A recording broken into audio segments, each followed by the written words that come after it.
Hey, Tom. Hey, Matt. Good to Thank be you. with you again. Yeah, good to be with you as well. I guess where else to start but the Trump v. Musk showdown. What are your thoughts? It's almost too funny even to say it that way, right? Because these are the two guys who were, we had Musk on the lawn of the White House just a few weeks ago giving multiple Teslas as tribute to Donald Trump. Trump giving this guy a mega chainsaw to go and chop the budget of the federal government, which of course he didn't do. And now Musk turning on Trump, saying that his big, beautiful bill, his massive spending bill that will rack up trillions more debt for the United States that they'll never be able to pay back. Well, he's saying that doesn't make sense, and he's all angry with Trump. And Trump says they're not speaking anytime soon. I absolutely love it. The richest man in the world against the biggest BSer in the world. It is going to be an epic battle. Watch Trump try to throw Elon Musk out of the United States, and oh no, he's still got Canadian citizenship. Maybe we'll be stuck with him. Who knows? I mean, it's comical in many ways, but it's also somewhat terrifying. I mean, these people control immense amount of power, over the lives of normal people in many ways as well. So it is quite serious, this battle between the two of them. You're quite right about the power. And there's an old saying that information is power. Now, what does Elon Musk have more of than anybody else in the world? Information. He downloaded the information of every single government department. And I wonder if he kept a backup copy. Maybe he's even got the ever elusive Donald Trump's tax files that he'll never read. So yes, there's every reason for everybody to be very concerned with what Mr. Tesla, Mr. Musk has been up to. But I also agree with Donald Trump for one rare time. I think that Elon Musk has lost his marbles. A strong article in the New York Times that seemed to have pretty serious sources talking about his brain now being drug-addled and going through the list of drugs that he took in great quantities regularly. And all you have to do is look at the man to know things not quite right. This one could get even more interesting as the weeks clock by, Matt. All right, Tom, your cell phone connection is just a little shaky. If you could maybe go to a window or something like that, might help a little bit.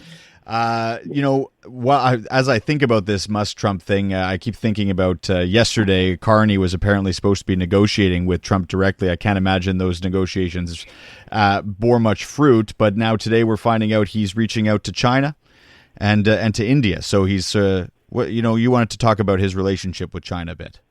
Well, this has been part of Carney's game plan since day one.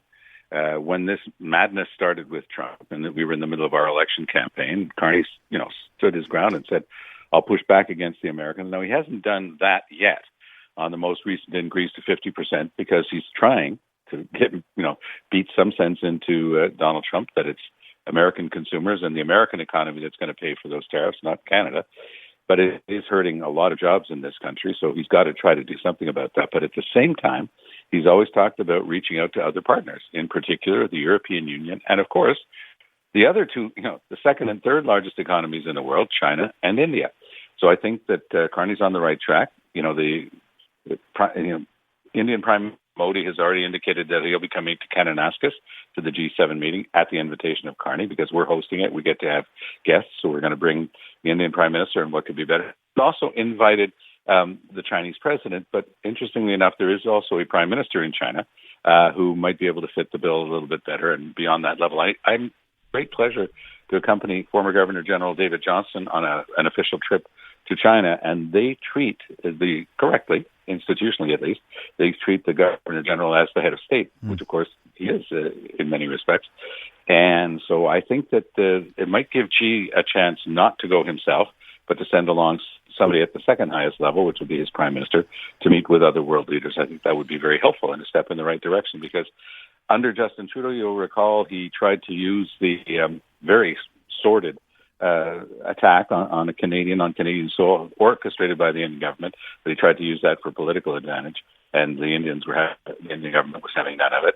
And then, of course, Trudeau stuck his index finger under the nose of President Xi and lambasted him about interference in our elections, and that didn't go very well either. So it's a way of doing diplomacy, and I think that Carney's got it right. But are we supposed to just forget about those two incidents that you outlined? No, because those are pretty serious incidents. No, because the convictions are going to be going ahead. The prosecutions will be going ahead with regard to that attack on the Canadian. It's a killing of a Canadian on Canadian soil, and with regard to foreign interference, we've had a whole system in place now pursuant to a Royal Commission of Inquiry.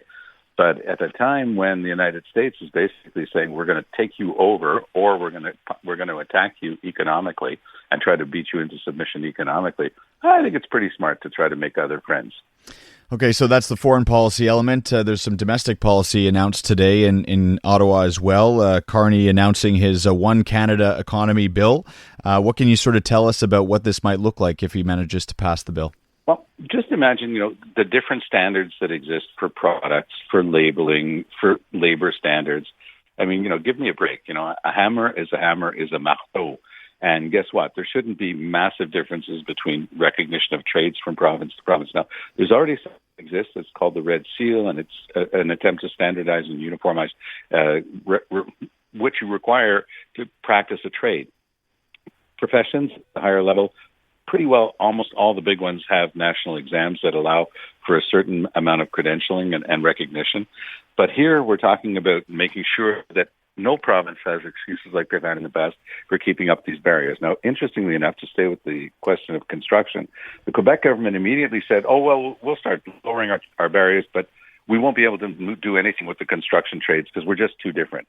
And that is the typical baloney of the Quebec government. I mean, by the way, if you go to Europe, you're dealing not just with provinces, you're dealing with countries, and they've all been able to harmonize their approach on these things.